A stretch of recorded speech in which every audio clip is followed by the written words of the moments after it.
ታመነ። ነገር ግን ሲሆን ወደ እግዚአብሔር ይጮኻል፣ እግዚአብሔርን ደግሞ ልመናውን ይሰማል።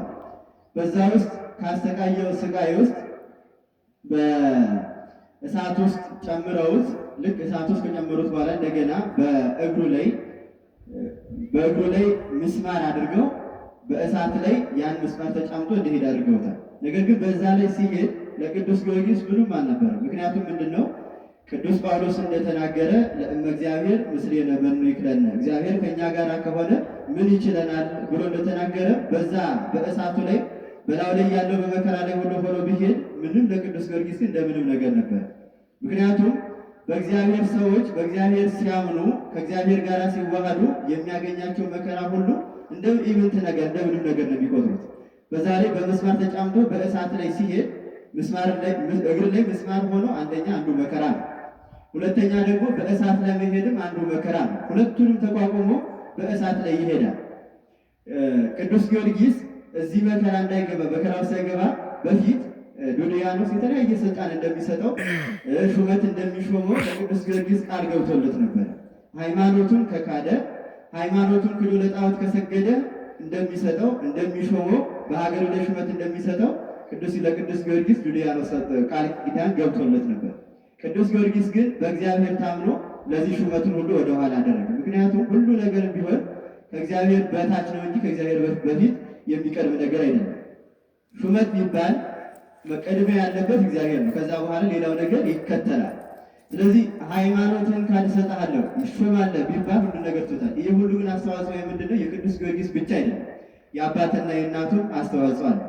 ምክንያቱም አባትና እናቱ ሲያሳድጉት በፈሪሃ እግዚአብሔርና በእውቀት እግዚአብሔርን በማወቅ አድርገው ነው ያሳደጉት። አምላካችን እግዚአብሔር በማቴዎስ ወንጌል ምዕራፍ 7 ላይ እንደተናገረው ሁሉ ሰብ ዘይሰሚ ዘንተ ቃሌ ወይሰምዖ ሁሉ ዘይሰሚ ዘንተ ቃሌ ወይገብሮ ይመስል ብእሴ ጠቢበ ዘሐነጸ ቤቶ ዲበኮ።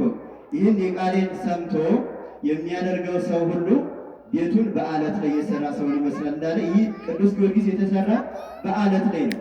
የተለያዩ ነገስታት የተለያዩ መከራ ቢያጸኑበት ሃይማኖቱን አጽንቶ ስለያዘ በምንም ነገር ሊያታልሉት አልቻለም። በእሳት ላይ እንዲሄድ ያደረጉ። እንደገና ደግሞ ብዙ ጊዜ ቅዱሳን የሚወድቁበት የተለያየ ነገር አለ።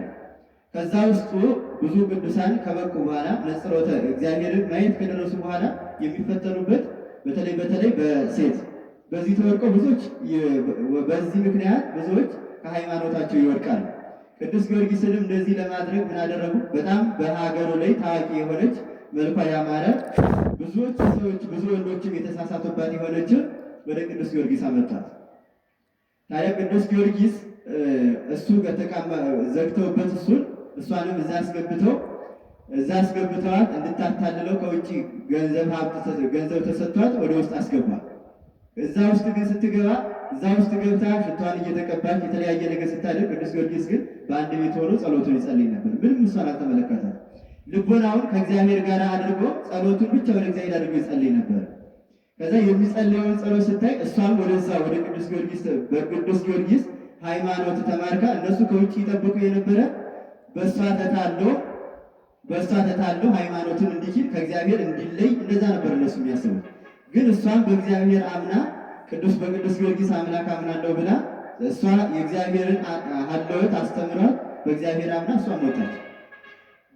እነሱ ግን ያሰቡት ምንድን ነበረ? በውስጥ በውጭ የሚጠብቁት በእሷ ተሳስቶ ሃይማኖቱን በሴት ምክንያት ሃይማኖቱን ክዶ ለጣዖት እንዲሰግድ እንደዛ ነበር። ምክንያቱም ብዙ ሰዎች በተለይ ያውቃሉ ነገስታት ብዙ ሰዎች በሴት ምክንያት ሃይማኖታቸውን እንደሚክዱ ከብዙ ነገር እንደሚወጡ ያውቃሉ። ለዚህ እንደዛ ስለመሰላቸው ቅዱስ ጊዮርጊስንም እንደዛ አደረጉት። ቅዱስ ጊዮርጊስ ግን ሃይማኖቱን በደንብ አድርጎ አጽንቶ የያዘ ስለሆነ በምንም ነገር ሊሳሳት አልቻለም። በምንም ነገር እንደገና ልክ በኋላው በፊቱም ደግሞ ልክ እንደ ውሃ እስከሚወርድ ድረስ ብዙ አይነት ነገር መከራ አምጥተውበታል። ያን ሁሉ መከራ እየተቀበለ ምንም ነገር ሳይሆን እየዳነ ይወጣል። በመንኮራኩርም እየፈጩ የተለያየ ነገር እያደረጉ ሁሉ ያደርጉበታል። ከዛ በኋላ ግን ምንድነው እነሱ ያሰቡት? አይ ይሄን ሁሉ የሚያደርገው በስራይ ነዋል። በስራይ ማለት በምትሃት ነው እንጂ ይህ ሁሉ የሚሆነው ሌላ ነገር አይደለም አሉና ልክ በሀገራቸው በምትሃት የሚታወቅ አትናሲዎስ የሚባል ጠንቋይ ነበረ። በጣም ታዋቂ የሆነ ትንሽ ነገር ደግሞ ብዙዎችን ማጥፋት የሚችል በሀገራቸው ታዋቂ የሆነ ጠንቋይ ወደ ቅዱስ ጊዮርጊስ አመጡ። ከዛ ቅዱስ ጊዮርጊስን የሚገልበትን ልክ የተለያየ ነገር ቀምሞ አስማተ አጋንንት የአጋንንትን ስሞችን ደግሞ በላው ላይ ቅዱስ ጊዮርጊስን እንዲጠጣ ለቅዱስ ጊዮርጊስ ሰጠው። ቅዱስ ጊዮርጊስ ግን በዛ ላይ አማተበና ያንን ሲጠጣው ቅዱስ ጊዮርጊስ ከበፊቱ ይልቅ ፊቱ ብሩህ ሆኖ ታየ ይላል። ምክንያቱም ምንድነው? በላው ላይ የትምህርተ መስቀል ሲያማትብበት ሁሉ ነገር ምን ሆኗል? ልክ እንዳልሆነው ነው። መርዙ ወደ ሌላ ወደ ውሃነት ተቀይሯል። በትምህርተ መስቀል ሲያማትብበት ወደዚህ ሆኖለታል። ምክንያቱም ለምንድነው? በእግዚአብሔር አምኖ ሁሉ ነገር ስላደረገው ማለት ነው። በእግዚአብሔር ያመኑ ሰዎች ብዙ ቅዱስ ጳውሎስ እንደተናገረ መርዝ ቢጠጣ መርዙ እንደ ውሃ ይሆናል በእግዚአብሔር ካመነ። ምክንያቱም ሁሉ ነገር የእግዚአብሔር ፍጥረት ስለሆነ ማለት ነው። ለዚህ መርዝ አጠጡት። መርዙ ግን ለቅዱስ ጊዮርጊስ ምንም ሊጎዳው አልቻለም። እንደገና የተለያየ ነገር መከራ ብዙ መከራ ካጸኑበት በኋላ ልክ ዛሬ የምናከብረው በዓሉ መጨረሻ ላይ ልክ እነሱ በመንኮራኩር ስጋውን ፈጭተው በይድራስ ተራራ ላይ ስጋውን ለመርጨት ወይ ደግሞ ለማዝራት ወደ ይድራስ ተራራ ላይ ይዘውት ወጡ። በቀፍ አድርገው እዛ ይዘውት ወጡ። እዛ ከወጣ በኋላ ያንን ስጋውን የአመድ የሆነውን በይድራስ ተራራ ላይ አዘሩት። ነገር ግን ልክ ይህን ወዲያው እንደረጩት ግን ነፋሳት በአራቱ ማዕዘን ያሉ ነፋሳት ከዛም ከብዙ ቦታ መጥተው ልክ ቅዱስ ጊዮርጊስ ለአምላኩ ሲታዘዝ ስነ ፍጥረት ደግሞ ለቅዱስ ጊዮርጊስ ታዘዙለት። እነዛ የደረቁት ሳይቀሩ ቅጠሎቹ የደረቁ ቅጠል ሳይቀር የቅዱስ ጊዮርጊስን አጽም በላቸው ላይ ይዘው ቅዱስ ጊዮርጊስ ሰማዕቱ ለኢየሱስ ክርስቶስ፣ ቅዱስ ጊዮርጊስ የኢየሱስ ክርስቶስ ምስክር ነው እያሉ ቅዱስ ጊዮርጊስን እያመሰገኑ ተገኝተዋል። ምክንያቱም ልክ ሰው ልጅ ከእግዚአብሔር ጋር ሲሆን ስነ ፍጥረት ሁሉ ለእሱ አጋዦች ይሆናሉ። ሁሉ ነገር ለእሱ ያግዛሉ።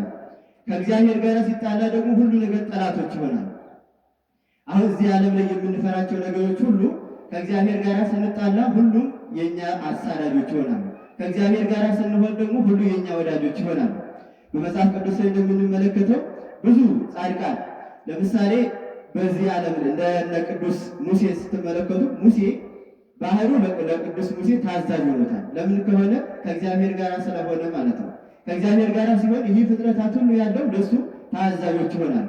አንበሳው ነብሩ ለምሳሌ አንበሳ ለነ ቅዱስ ሳሙኤል መጽሐፋቸውን እየተሸከሙላቸው የሚሄዱ ነበር። ለምን? የእግዚአብሔር አገልጋዮች ስለሆኑ ማለት ነው። የሚፈሩ ነገሮች ለእግዚአብሔር ያገለግላሉ። አሁን ጅብን እንፈራዋለን። ጅብን የማይፈራ የለም። አሁን እሱ እንኳን ሳይቀር ለምሳሌ ለነ ቅዱስ ኪሮስ ለሚባሉት ለነሱ ሲያገለግሏቸው የነበረ ጅብ ነው። ቁርበትን እያመጣችለት የሚያድርበትን ቁርበት አመጣለት የነበረ ጅብ ነበረች ለቅዱስ ኪሮስ።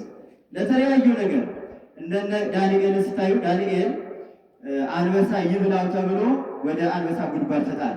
ነገር ግን ምንድነው? ከእግዚአብሔር ጋር ስለሆነ አንበሳ ጉድጓድ እንኳን ቢገባ አንበሳው እሱን ከመብላቱን ትቶ ለዳንኤል ምን አደረገለት? ሰገደለት።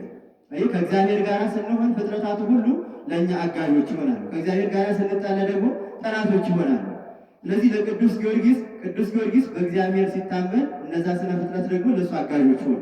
የሱ የተዘራውን የሱን አጽሙን ይዘው ለሱን አመስገኙ። ቅዱስ ጊዮርጊስን የሚያመሰግኑ ሆነዋል። ስለዚህ ቅዱስ ጊዮርጊስን እነሱ ሀሳባቸው ምንድን ነበረ? ሁሉ ነገር እንዲጠፋ ነበር። ምንም መታሰቢያው እንዳይኖር እንዲጠፋ ነበር የሰዎቹ ሀሳብ። ምክንያቱም ለምሳሌ እሱ አንገቱን ቢቆርጡት ኖሮ አንገቱ ቢቆረጥ ከዛ ሰዎች አንስተው ይቀብሩታል። ከዛ አጽሙን ቀብረው በዛ ላይ መታሰቢያ ያደርጋሉ፣ ያስባሉ። መቼም ቢሆን አይረሳም። ግን ዱድያኖስና ከእሱ ጋር ያሉ ሰብአ ነገሥታት ያሰቡት ምንም መታሰቢያነቱ እንዲጠፋ፣ ዝክሩ እንዲጠፋ ነበር የነሱ ሀሳብ። እግዚአብሔር ግን እንዲጠፋ አላደረገው። ሰዎች አሁን የነገሥታቱ ሀሳብ ምንም ነገር እንዳይሆን ሁሉ ነገር እንዲጠፋ ነበር። አሁን በክርስትና ሕይወት ውስጥ አንዴ ተስፋ ቆርጧል፣ ሁሉ ነገር የለም ከተባለ በኋላ እግዚአብሔር እንደገና ሕይወታችንን ያድሰዋል። ተስፋ ከተቆረጠ በኋላ ቅዱስ ጊዮርጊስ ሰውነቱ አመድ ሆኖ ሰዎቹም ተስፋ እንዲቆርጡ ምንም ነገር እንዳይታሰብ ነበር። ግን እግዚአብሔር እንደገና ያንን አመድ የሆነው ሰውነቱ ሰብስቦ እንደገና አካል ዘርቶ አስነስቶታል ቅዱስ ጊዮርጊስን።